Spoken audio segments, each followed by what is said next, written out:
For the last few nights, as you might have noticed, were you here? Were you listening? If English is your native language, you might have noticed that we have been talking about por qué, the secondary world. For what possible purpose is this that we've been calling a secondary world, the unique existence on this planet of humanity? And to push it a bit further, I thought I'd offer you another tale, since it's still July.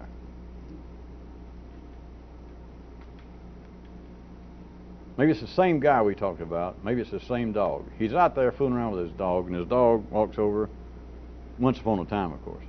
The dog walks over and he begins chewing on grass, and those of you who have little hairy kids like that know that can oftentimes lead to... So the guy, being as close and chummy with his dog as he was, he says, why in the world, because you're going to throw up, why in the world do you eat grass? Now, notwithstanding the fact that he and you and I know that dogs do not talk, forget all that. The guy's real close to his dog, really thinks about his dog. So, withstanding that, he says, why in the world do you eat grass? And let us say that my mythical guy can almost use his intellect in a way that's not normal. That is, he can almost think more than he has to. That is, he can almost think about 2 or 3 possibilities, a multiple choice quiz in a different dimension, simultaneously. Just trust me, simultaneously, because a few of you can do it every now and then. You think you're having a brain tumor, but you're just getting on the right track, assuming that you want to run this race. That's still open to question. But while he says, why in the world do you eat grass? He simultaneously knows. Now, forget the point that the dog can't talk. We know that.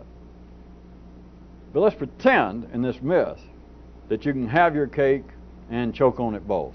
That is, the dog can't talk, but let's assume that the dog can think some, which he couldn't do in the 3D world without talking. But at any rate, he says, why do you eat grass?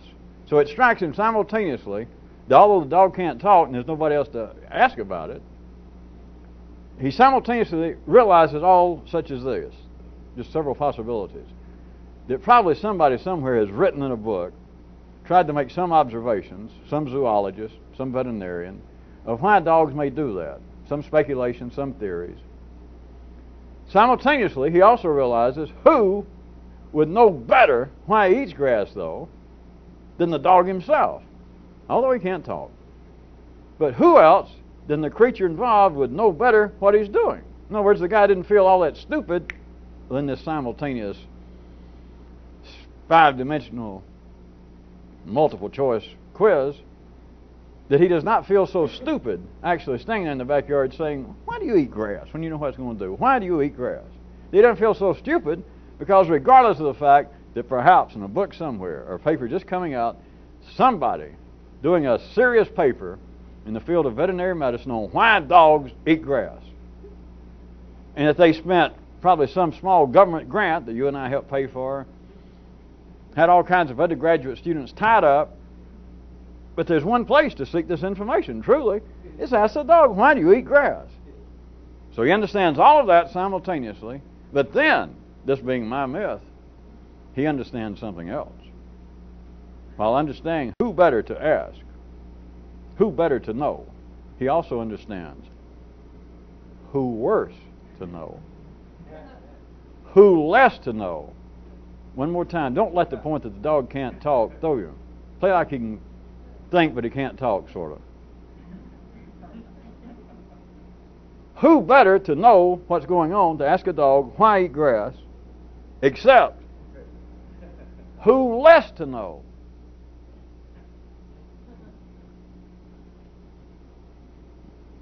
Who less to know than the creature itself?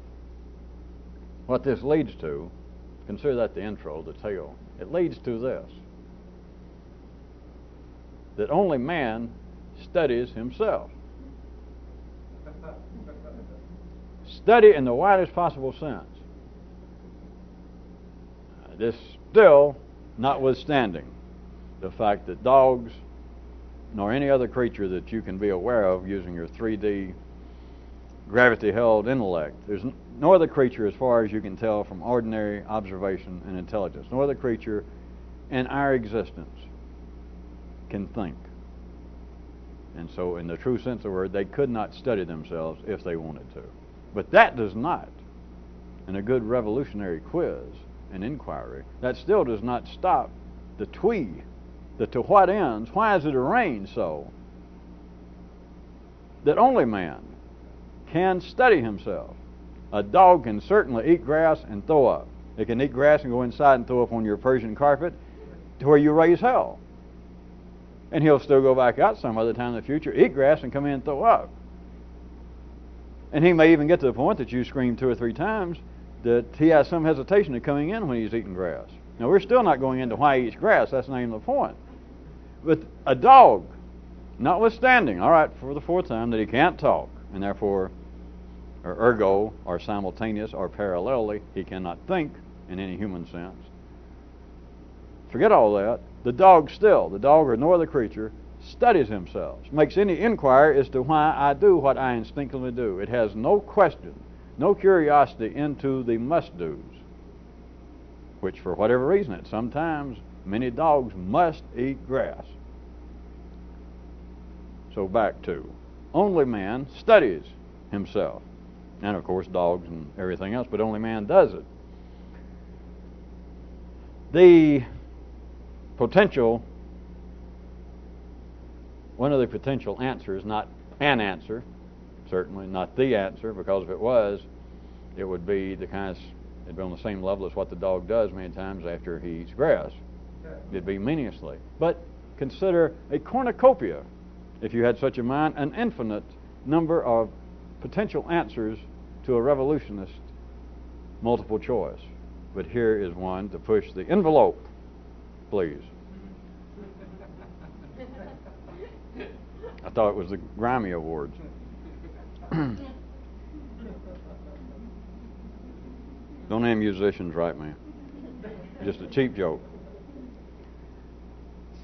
Just one possible way to expand what we've been talking about for what purpose is the secondary world. To push a little further than we were talking about even last time, tied to what I'm just pointing out, that only man, in any sense, in every sense, studies himself. Put this down under the possible responses to this infinite multiple choice quiz.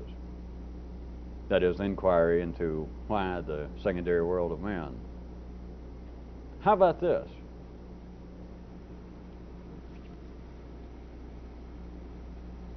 That man, through his studies, through his complaints, is helping life decide on its upcoming actions. Think on that for a minute. If this stuff is still getting taped and shown anywhere, for anybody just seeing this, these questions that I'm presenting, we're doing it in the sense that if you begin to get a feel for it, makes rhetorical, that is the word rhetorical, want to eat grass and throw up. It's to try and to get you, if you are so disabled or qualified to be interested in such as this, to consider that which you would never look toward. But consider the point that all of man's studies, every one of them, everything from science to what seems to be of supreme importance, the study of himself, of life, of human nature, all the questions, all the philosophies, all of the complaints, all of the fears, all of the dreads. But studies and complaints actually wraps it up. If you know which slices to pick out and say, well, give me a pound of that and half a pound of that. Studies and complaints is a pound and a half of one or the other, and wrap it up and you can take it with you because that covers it. But consider the possibility that all of man's studies, all of man's complaints serve a specific purpose, that they help life decide what to do next. Don't discount. You don't have such little helpmates. They're not under your bed. They're not trolls under a bridge. They're not angels. They're known, I think as many people are pleased to refer to it, it's known as their thought processes. It's known as their own little brain cells percolating, moving about. that you seem to be fairly conscious. You can walk around and you don't have such help. If you did not have such help, you would not be human. You would be bigger than a dog, but you would not be human.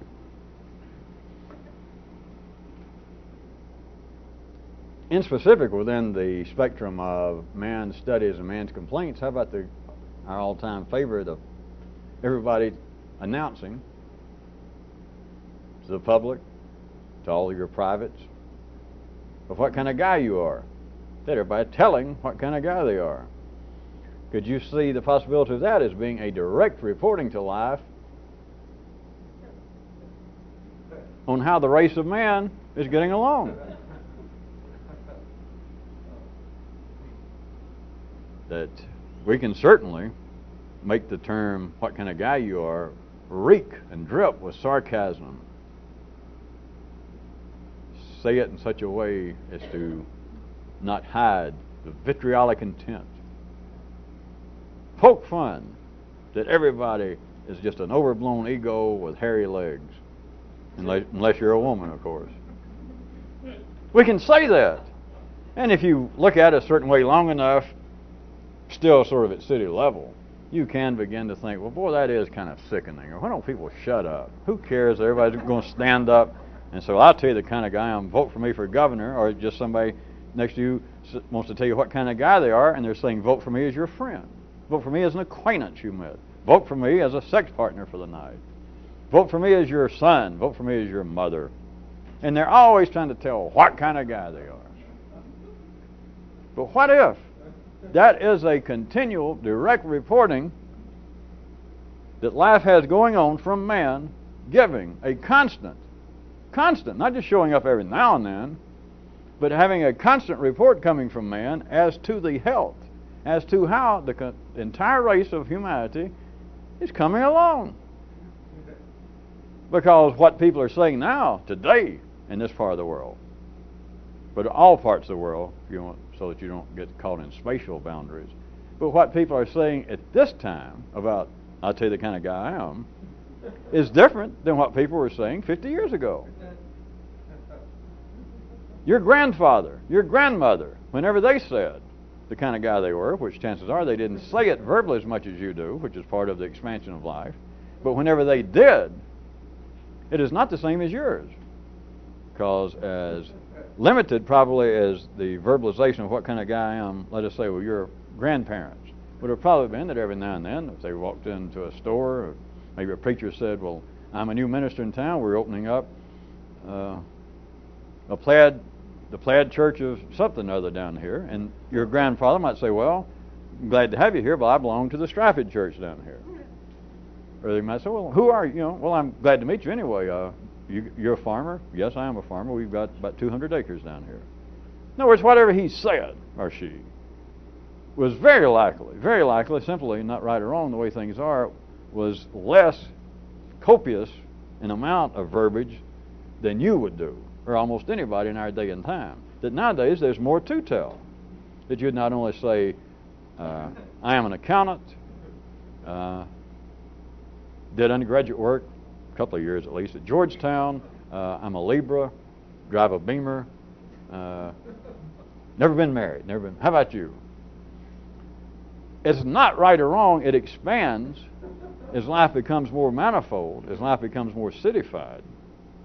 But can you see, if you can extract, which you've got to do to be fooling around with this to any profitable degree, extract what might appear to be any sociological, any personal criticism or observation of this, it is simply a shift that what people say now insofar as to what kind of guy I am is not the same as they were saying 50 years ago. I went through all of that to get you to see literally, hint, hint, back to the question, the possibility that this is going on, to see how it fits.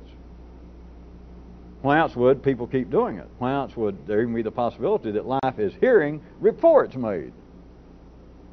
Because you can see within your lifetime, I assume that some of you still had your grandparents alive, or you should be able to hear what I'm saying, to actually see that their response to life, their announcement to life, to whatever degree they did it, quantity-wise, their announcement of, I'll tell you the kind of guy I am. That whole generation.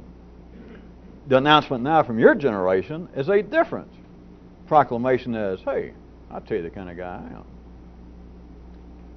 Why does it continue?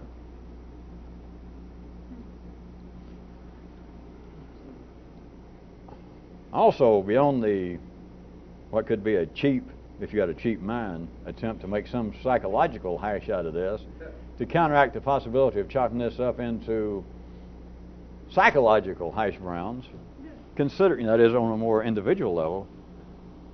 Let me point this out. If all this had any validity, then I would point out that what individual men seem to get from one another, from one person telling another person the kind of guy I am, and you listen and then you respond to what kind of guy you are, I was going to point out, which should be obvious when I say it to some of you, but then you should tie it into, and that is this individual announcement of what kind of guy I am from person to person is actually pretty incidental, anecdotal, and relatively meaningless. Not to mention harmless, but meaningless. Now I say all that because you know that we have so many times talked from various ways about what kind of guy I am, that whole dynamic. And we have even considered the possibility very strongly that if you're going to get anywhere outside of ordinary intelligence, the boundaries of city thinking, the mechanical, automatic thinking, then you have got to get beyond the kind of boundaries that are inherent, for very good reason, but they are inherent in announcing what kind of guy you are. Because every time you announce what kind of guy you are, you're putting on a uniform, and therefore you're back to menial, trivial, and I say minimum wage. Many of you are working for less than that. People all over the world. But you're back to minimal, trivial, meaningless work by announcing what kind of guy you are. But now, when I said some of you should be able to connect it to it's not that that's wrong. It's not that it's useless. And then it's also not this, though. Not this, though. I'm saying an Albanian magician's name. It's not this, though. Of course, I think some of the people over there now wish they were magicians so that they could make themselves disappear. But we're not here to discuss politics. Not unless you know and can pronounce properly the capital of Albania. What were we talking about, I wonder? It is also not in any way dangerous psychologically. That is, of people telling one another in life, well, hey, let me tell you the kind of guy I am. And I can stand here and for some other point go into some little form of cheap dramatics and either be poking fun of it or make it sound as though it could be a psychological time bomb, or it could be a kind of lingering malady that people should avoid, not just in this, but that people in general might do well to avoid. But notice, after all this time, maybe this is subtly obvious, that this kind of interplay of, hey, I'll tell you the kind of guy I am, how much effect, just on the observation level, does it really have amongst people? Why else do you laugh so much when I bring up the term? Before you even know where I'm going with it. Just people now, you guys have been around here for a while, you just all make a laugh about what kind of guy I am. It just sounds funny. It's not it's not dangerous kind of, what do they call it in psychiatry? Oh, yucky. But notice, it's really rather incidental that even though you meet somebody at a party the first time, a mutual friend says, I want you to meet so-and-so. You've heard me talk about him, come here and meet him. And so right away, if we're using psychological terms, and that's all there was to this, it would be like both of you, let's say it's two men, it doesn't really matter that much, but two men, it's easy to explain. It's like they immediately, even right there in the middle of the living room in this cocktail party, kind of like they're going to mark their territory, and your mutual friend says, Hugo, this is Engelbert. And he says, well, you two ought to meet because you've got something in common. And he walks off. And you look at each other, and it's two guys, and kind of... Since we'll assume you're a little more civilized, if not educated than a dog, both of you refrain from lifting up your leg and marking your spot on the rug. But then you would apparently do it verbally. And you go, yeah, I've heard about you. You're in advertising, right? And Hugo says, well, I used to be, but I have now opened my own agency. And so I can say I'm in advertising, but I'm not actually down there in the pits doing any of the work anymore. I don't know. I hit it lucky. We had the account. We were running part of Johnson & Johnson a few years ago. And he begins to, as quickly as he can, because everybody knows, without them analyzing it, that he can only hold the other person's attention for a few minutes, but he has to work in as much as he can about success, who he is and how he moved from here to there, and then suddenly about how he moved neighborhoods. He's going up in the world, and he checks to see where the other guy seems to, oh, I know where Brookwood is. I know you're getting up in the world. So then he pauses for a second, takes a drink, and then Engelbert, he comes in. But the point is that sounds as though it might be something really going on.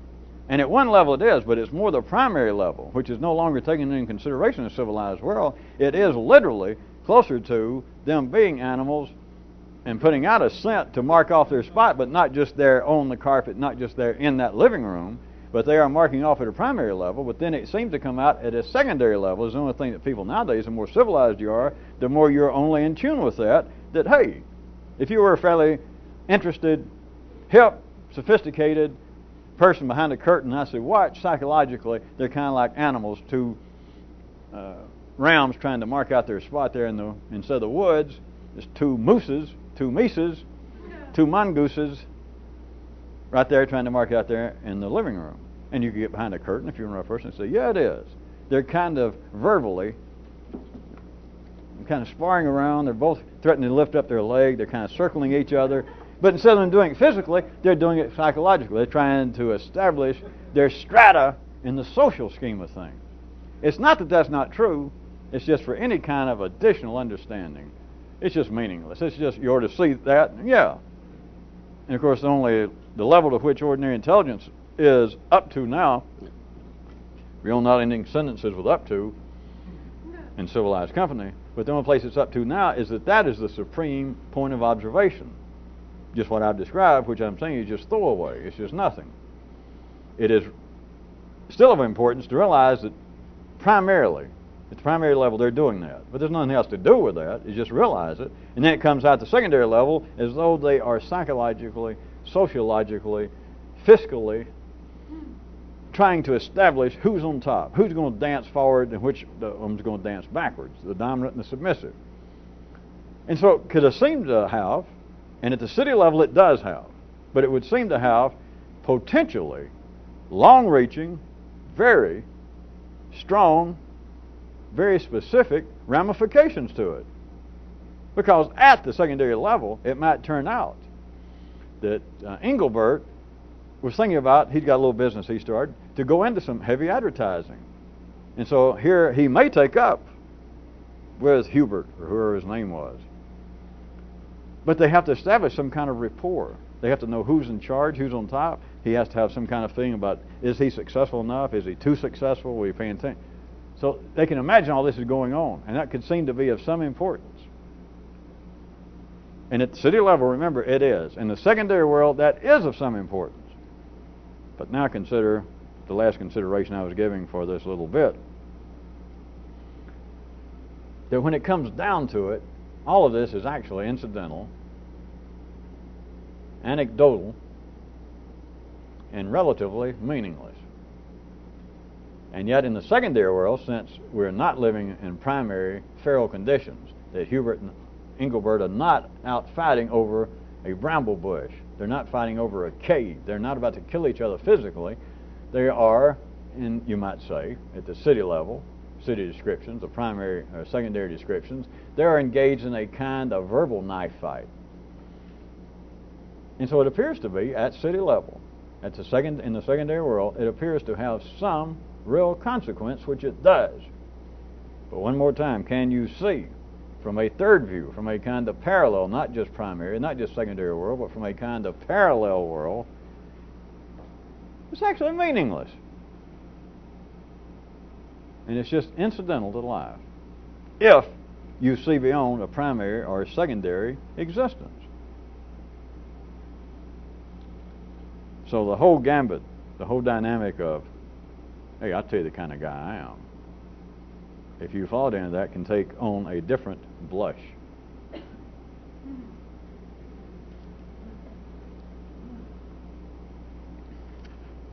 How about a sub-myth to go along with just that?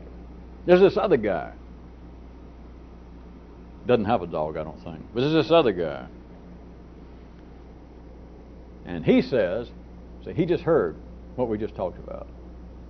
And he says that if it turns out that what we just talked about actually had some validity, and it turns out that men are not just being used by life, but are actually useful to life, then he says that things are not quite like he always assumed they were. And he said that was the end of the myth. Thank you for a short myth. He said, well, he added this. He said that if it turns out that men are actually useful to life,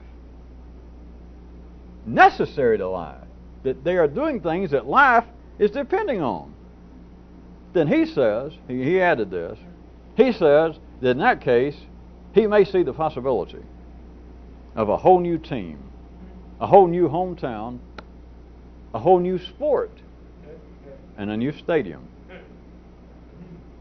I say he said that, he didn't say all that, he thought that. And I read his, what he's pleased to call, his mind.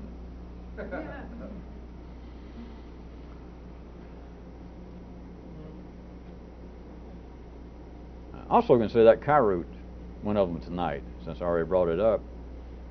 The fact that you, if you cared to, could think about the intellectual aspect of TKS, of this kind of stuff, as being a kind of subversive multiple choice quiz wherein all of the answers are correct. All the possibilities are also answers, that all the possibilities are correct, and then some. Along that line, I was going to ask if you could realize that, see by now that the old ordinary intellect is constructed in a particular way. It is constructed in such a way at the general level as to make the obvious, as to emphasize the obvious, and to minimize that which is subtle, that which is gradual, that which is conflicting, and that which is open-ended. That is the nature of the intellect. Anytime, even at the ordinary level, back at city level, anytime that some individual apparently begins to push on the stationary of that. I didn't want to say envelope twice, especially because of all you people who work for NASA. You had all these bugs around the room and try to pick it up and broadcast it. I was reading his mind again. It was his fault. Don't try to figure it out.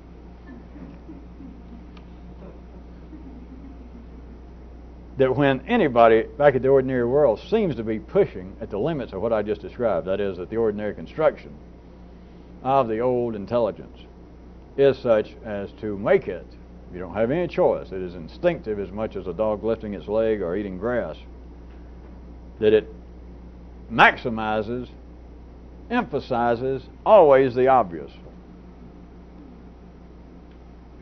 and minimizes anything that is subtle, that's gradual, that's relative, that's open-ended. And even at the ordinary level, what I was going to go back to, when any just ordinary person, just people in life, seem to make any effort, have any success, it seems to be an exception to that, they stand out like a blister on a go-go dancer's you know what. They stand out like honesty on a priest. I don't know. Humility on a rabbi. Charity on the tongue of an orthopedic surgeon.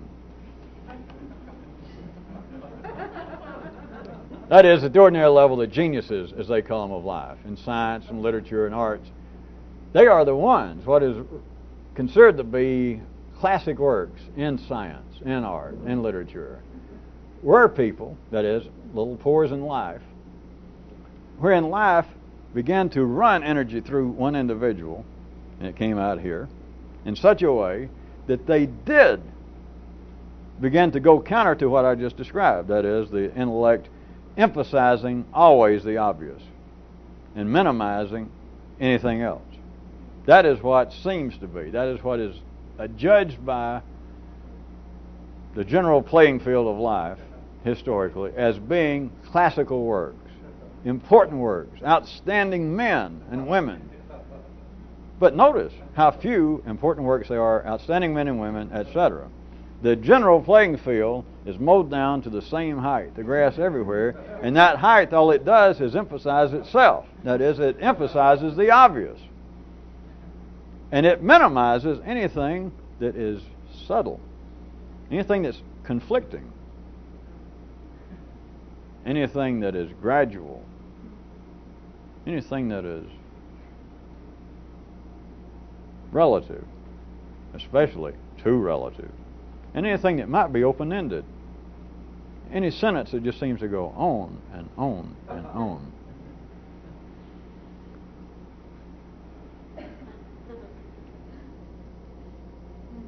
The old intelligence, the ordinary intelligence, we could anachronimize, we could label anachromoniously. It could be acronymiously. It's hard sometimes to make up a word on the spot. It could be acronymiously called, how about this? The old intelligence. The PITS. The PITS. Because here's the old intelligence job, ordinary intelligence. The PITS. Processes to things specific. That is what happens with the emphasis on the obvious. Always. As long as your intelligence is no more than ordinary. As long as you only think that which you must, whatever the hell that is, it doesn't matter. As long as you only think as much as you have to, then the emphasis is on the obvious. It's not an attack. It may sound like it. And I raise my voice, I don't know why. Oh, I meant to. But look at everything that you ordinarily think. It's always with the emphasis on the obvious. Which is so obvious that people go. Some of you I know still would vote that probably the best picture of that, and you don't have to be religious, but the whole idea of the gods, or superior if you don't like that, superior people from outer space. UFOs, I'm talking about designer level UFOs, land, our gods announce, hey, everybody show up right outside Cleveland, and we're going to tell you the secret of life. And the whole world shows up, and you know it all. God comes out of a helicopter. The great cosmic force comes out, and he says, all right, everybody's been wanting to know, you've been driving me nuts, all this philosophy and all these questions. The secret of life is this. Love each other. Or some variation of that. And what happens? The whole world goes. And they look at each other. Marge, didn't we know that? Didn't we all know that? And everybody says, I knew that. And everybody goes, damn, I knew that. I knew that. Priests, rabbis, cult leaders, cult followers, truck drivers. Oh. Even native Clevelandians go, I knew it. And everybody just goes, I knew it. It can't be any other way. It's the emphasis on the obvious.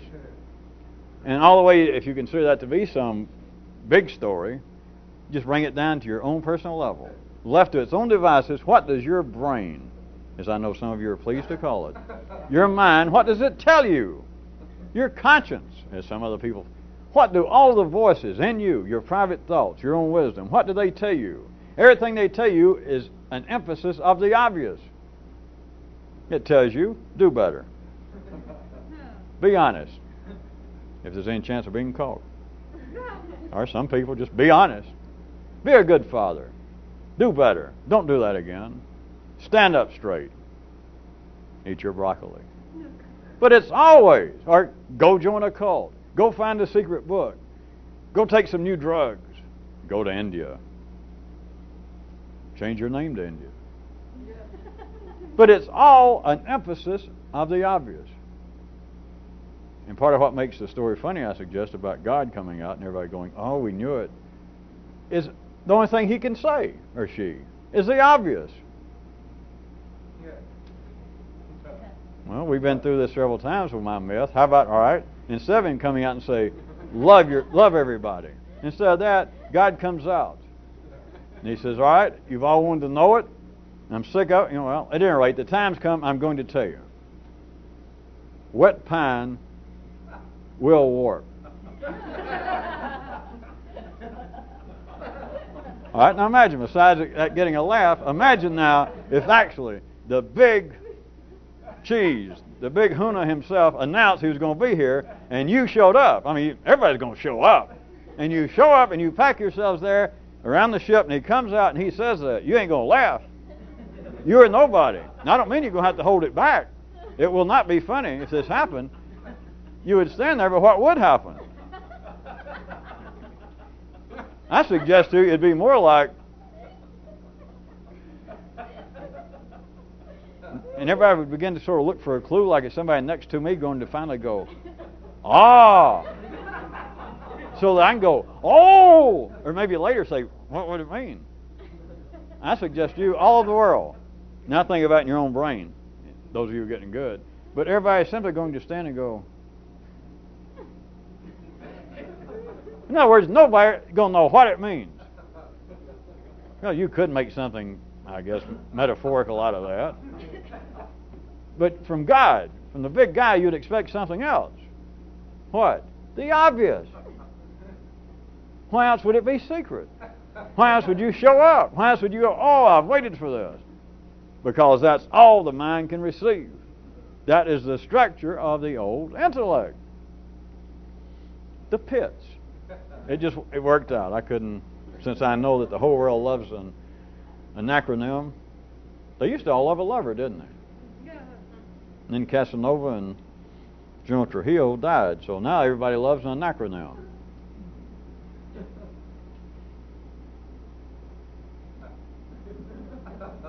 Okay. Next paragraph. Who did tonight?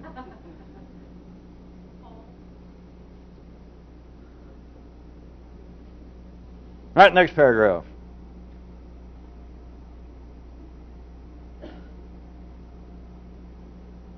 If I may quote myself, sick.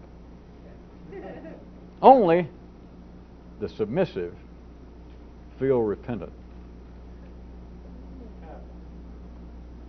We take this grand idea from the second book of Aristotle, verse 17.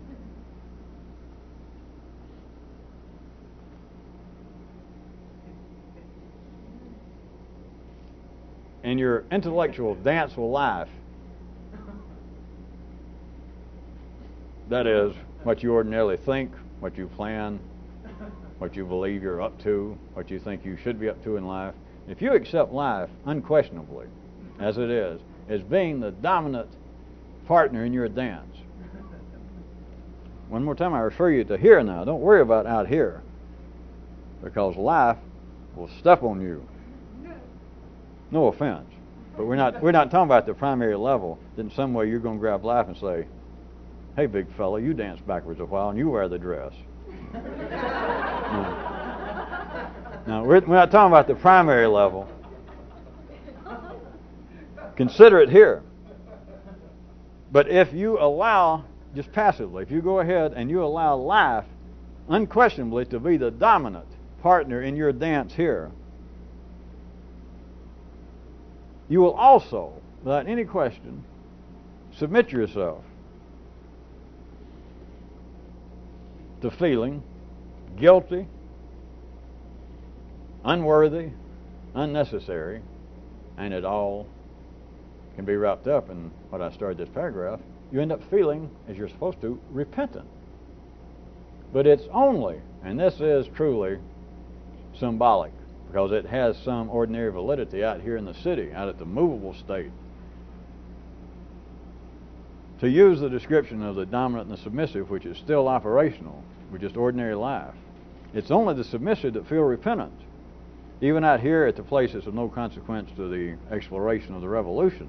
But even out here historically, out here sociologically, out here psychologically, if you need a springboard, notice, just by any observation, just to take my dichotomy of the dance that all of the city operates through a dance between the dominant and the submissive and those not involved in any particular dance, according to your observation at the time, either you're a Dan Rather, but at that dance, the dominant never feel repentant, which, for other reasons, is why the submissive, the general population, feels such a sense of repugnance toward madmen, criminals, smartasses, whiz kids on Wall Street that use insider information, all kinds of stuff, and just really put a royal screwing to a bunch of people, and they get caught.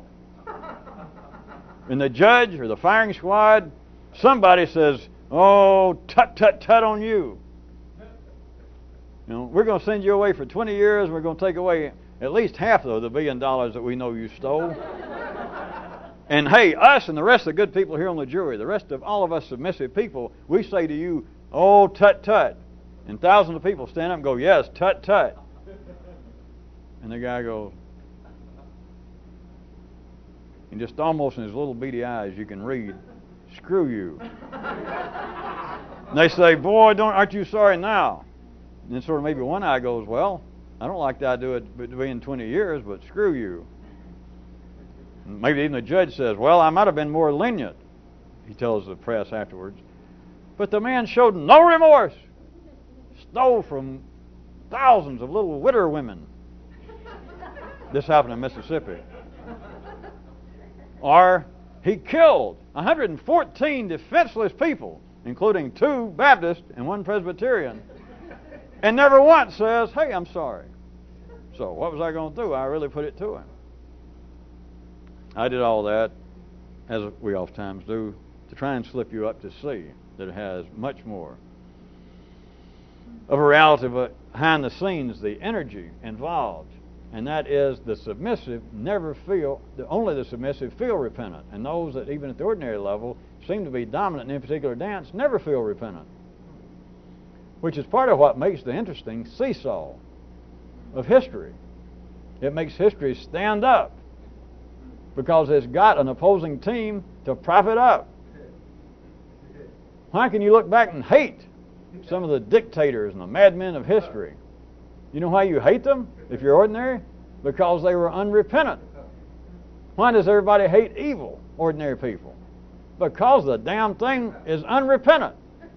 Now forget about the ideas, if you can, for a minute, which you've got to, of evil personified into Lucifers and devils and anti-gods. The whole idea that there's evil, the D-force, destructive ideas, destructive feelings. You know why they're hated? And don't take the easy way. Don't stay at the level that you're laying out there in the outfield in the grass and you can't see above the level of your own head. To be propped up, the idea of evil has got to be unrepentant. All right, take the old Jewish and Christian idea, that there was the gods and then there was this minor god, Lucifer, that gave the big guy trouble. He said, "Hey, I'm dominant, you're dancing backwards, you're a lesser god." And he went, and that was the beginning of all problems, according to that great Michelin Guide for the West, the Old Testament. And so Lucifer ended up, messing up the Garden of Eden, etc. And from then, it's all been downhill, and we've all ended up, off the road, and our mouth won't fold back up, and we don't know what's going on. But now, all right, well, listen. Surely you can hear this. If the story had gone that the big God, the Jehovah, told this lesser God, "Hey, you're just a lesser God. In other words, I'm the dominant one, and you're getting a little too frisky here. Don't try to lead me." And he waited for Lucifer to go, "Oh, you're right, I'm sorry." If for no other reason, just out of primary fear that, well, you're right, you are in charge. I better not, who wants to go up to the king, stick your tongue in his ear? You know? So where would these religions be? Where would the mythology of humanity be? Where would our nervous system be? But that's another story. If the story went that he told Lucifer, he said, don't try to take on airs like you're me. Don't try to dance forward. And Lucifer went, ooh, you're right. Jesus, hey, I'm sorry. I won't do it anymore. I got news for you. That'd be the shortest Vade Mecum in the world. The Holy Bible would be what? 1 page. They'd have to, the good publishers now would have to write like an 800-page introduction to get you to buy it, because that would be the beginning and the end of all Western religions. Is it one of the minor gods ceased to be repentant when the error of his ways were pointed out? Because if he did, there's no more story. Evil, if you can follow this, because it's not going to happen. For those of you that may be getting this on tape, it's not in any form of critique of the operations of man, nor the cosmic forces, since they have not asked me for my criticism. And so it can't happen, but I can verbally make it happen if you listen. If evil, by anybody's connotation, you don't have to be Christian or Jewish, you don't have to be religious, the idea of any untoward, unprofitable, unacceptable, uncivilized, unreasonable action, if that action would become repentant, you would be in a mell of a hess. Things would fall apart. There would be no continuing story. That would be not just the end of the episode, that would be the end of the series. That would be the big conclusion. That would be a period so big that you could not even see the sentence. Evil, error, cannot be unrepentant. Cannot be repentant, because were it repentant, it would fall. You can look at the picture that would fall because it had no opposing team to prop it up, or you can look at it as though the instrument that ordinary people have, their intelligence, would no longer register. It would become too small or too large to be seen. For D-force, for the complete triaxial dance to continue, but looked at from the basis of ordinary intelligence, there's always just two partners going on: good against evil, truth against error, justice against injustice. The submissive part is the only one that's repentant. And if that which appears to the ordinary mind that it should be submissive, that is, that good has got to overcome evil, truth has got to overcome error, the whole story would fall apart. There would be no looking for the future. The mind could not plan, because the whole game here would collapse. Now, I heard someone over here say, well, does that have any pertinence to an individual? Now, I'm glad that person asked, and it's just a shame that person is not an individual himself. But I'll answer it anyway, just in quite general terms. Well, he's actually a bird colonel, but I'll answer it in general terms.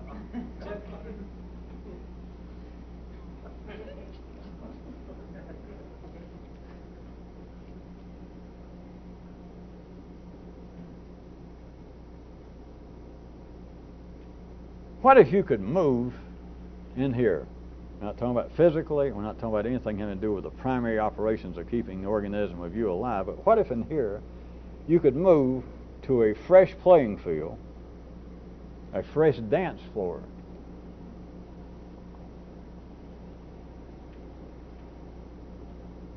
And that in a quite real sense, still we're talking about here inside of your own talking nervous system, you could produce a new, a willful dominance. To you, forget life. This has nothing to do with dreams of, I'm going to find some kind of magic, and when death comes calling, I'll say, no thanks, I gave it the office. Or I'll say, get away from me, illness. Or get away from me, poverty. Get away from me, gimpy leg. Get away from me, bad ear. Forget all that. Here, if you could produce a kind of willful, but it's got to be in a fresh place, or it's useless, dominance toward your own talking nervous system, then you might be able to say, hey, let them try that old shit again. Because if you're in a fresh place, there is a way in which you can establish your own dominance, because you're thinking about that which is unnecessary to begin with. And life is not equipped right now. It is not equipped to counteract this, because you're not going to do it any harm. It has not gone this far on a general level of humanity to be thinking about this. It's still dealing with the reports of whatever's going on around you. That is, whatever's going on inside your own nervous system, assuming that you're relatively sane and middle class, that you are a fair conductor, you are exemplary of what kind of reports life is getting from humanity. The obvious. And so if you get away and you get into the subtle, you get into the fresh relative field, then life is not arranged to be counteracting this, to try and dance with you, to try to come in and say, wait a minute, if you're going to try thinking that, consider this, boobsy, and then try to give you some other story to try and establish this dominance. It's as though you become a kind of an alien, a kind of a neo-Lucifer. You're a kind of a rebel.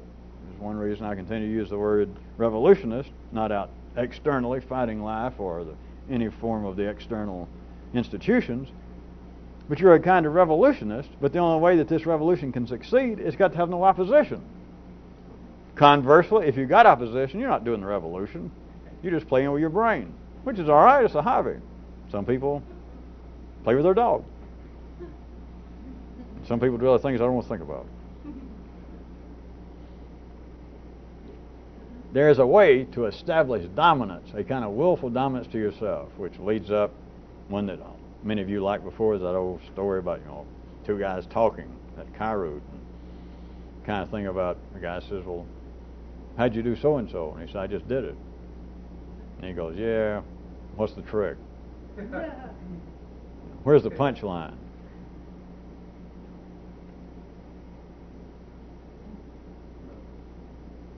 It's not a big deal. And in fact, if it seems to be a big deal, then of course you're not on a fresh playing field, because if it's a big deal, you still got some opposition. You're still playing one of the old teams to say, well, wait a minute, I can't just up and do so-and-so. I just can't, being the leopard I am, I just can't change my spots. You're right. You need, work your way up. Maybe get a job in the dry cleaners and start playing around with spot remover, maybe.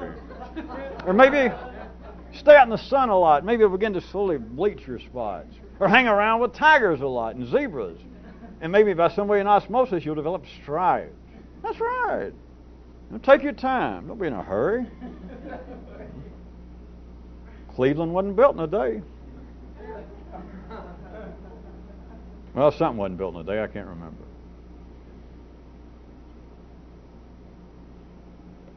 There's a way, of course, I assume that many of you, since we're running out of time, can hear beyond this that all kinds of religions, all kinds of philosophies and cults and systems that believe that in some way a man could take some charge of himself, become some kind of willful semi-god through fasting or praying or joining some religion and just really tromp through life and push everything out of the way. That's not the point. I mean, that's a nice hobby if you want to dream that. You can go ahead and get yourself a little cape and jump out a window and holler, hey, I'm Brother Reeves. He was the first TV Superman who committed suicide. Some people say by jumping out a window, but it's kind of sad to think about. But at any rate, if you believe that, you might as well get your tie an undershirt around your neck and jump out the window and see if you can fly. That is not the point. But see, it's obvious, and it's useless, and it won't work, which is why life lets that operate at the human level. And it gets back to reports that yet still won't work. People can't fly, yet still won't work. Humans can't overcome death at that level, yet still won't work. Life, they keep reporting back. Well, let me tell you the kind of guys we are. We're kind of frail, and we're still not immortal, but by God, we're pissed about it. And some of us can dream otherwise. And we keep finding drugs and all kinds of stuff we can put in our brains, and just temporarily it makes us think maybe we can. And of course, life likes to hear that, because it's got all this stuff going around, and it needs the reports to know what to do next. That's part of humanity's job. Since we had 50 minutes of giving it as a rhetorical question, I'm telling you, I'll just go ahead and tell you. We only got a few minutes. We can call the tape, and I can get out of town before anybody can catch me. I'm telling you, that is part of humanity's job. Is life learns from man. Any of you who tend toward depression, I will point out that what life learns from man is not all life knows. I mean, I do want to add that, lest any of you go home and get in a serious case of the blues, or really get worried, because if that were true, I know some other people that would be worried. Life for one. But at any rate, much of that which seems to be foolishness, much of that you could make the butt of satire, much that you can complain about, the stupidity, the irrational behavior, the blind ego of other humans, are reports. It is life getting reports. What humanity says, and all of its blabbering, all of its complaints, everything that at the ordinary level is judged to be frivolous, erroneous, wasteful, and especially lies. There's no such thing. They're all reports. That which turns out to be lies and errors at the 3D level are reports that were previously sent to life that life didn't act on. And so it becomes a lie. It becomes an error. But if life had gone that way, and I'm playing with reality, but verbally you should be able to follow it. If life had gone that way, and that you tried to look back and you went along with it at that time, then what is called error would be the truth, and you couldn't see it. Everything that you are doing at the ordinary level, everything that people are doing, no matter how, just with it, you should be able to forget the extremes out the edges of humanity, but just the middle, the general playing field of humanity here, the general level, the bell curve, the bourgeoisie intellectually, talking nervous system level of all of humanity, no matter what you individually, you or anybody else thinks about everybody else, that I'm surrounded by dickheads, I'm surrounded by idiots, I'm surrounded by blasphemers, I'm surrounded by just stupidity, I'm surrounded by error and lies. It's fine. All of those are reports. Life uses them to decide what to do next, vis-a-vis the part of life's body in which we seem to find ourselves. So no matter how it appears to you, those reports are used. Life may not act on them, and you could accidentally, instinctively, be correct in your lifetime. That is, that you say, wait, this whole group over here, these Republicans, or these Arabs, these Muslims, these Jews, whatever it is, are just my neighbors. This other group, they're idiots. Nobody should believe that their whole philosophy, blah, blah, blah. In your lifetime, it may appear to be correct, because life may take what you and your team is reporting. Because you're saying, I tell you the kind of guys we are. We may not be a lot better, but at least we know that's wrong, and we believe so-and-so. And in your lifetime, spatially, the parts you can feel and experience, life may, apparently, go along with the reports it gets from you and your team. And so in your lifetime, you may go, uh-huh. Just before you die, you could say, I knew it, I'm correct. I knew it, I knew I was right. Because these guys have been proven, they've been discredited, they've been proven wrong. Nobody believes that crap anymore. It was all useful, though. And if you don't see that, then you don't see that it takes an opposing team to prop up your intellect, yours and everybody else's, at the ordinary level. Why else do you think that which is not true? From your observation, why do you think that, which drives many people slightly paranoid, upset, for people to say, well, I think things are horrible. I think about my mother dying in a car wreck, or I think about choking this guy that cheated me out of $50 20 years ago, and every time I think of his name, I won't choke him. And you think, oh, that's horrible. And you feel repentant. You feel guilty. And you think, I've got to stop that. That's the kind of thing that keeps me from some greater rise in my consciousness, my spiritual well-being, my intellect growing. That I've got to break out of these boundaries. You can't break out of those boundaries at the ordinary level. You couldn't think were it not for these boundaries. You could not think except for those things that you don't think, those things you don't approve of. You've got your own form in here, inside of your own individual talking nervous system, your brain.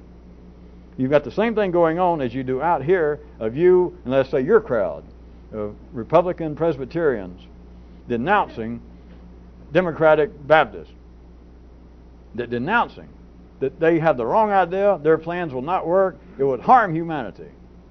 You've got the same thing going on in here, and one of them always appears to win. But if you think that, hey, that was a real victory because the other side was wrong, you don't understand.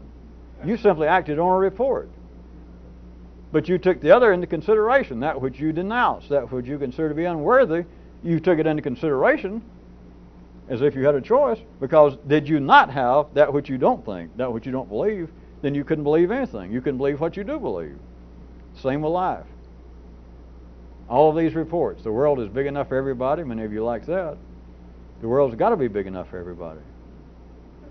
The world has got to be big enough to give life enough information on which to make reasonable decisions about what it's going to do next. I'm sorry. I hate to have to tell you, but I mean, a job's a job.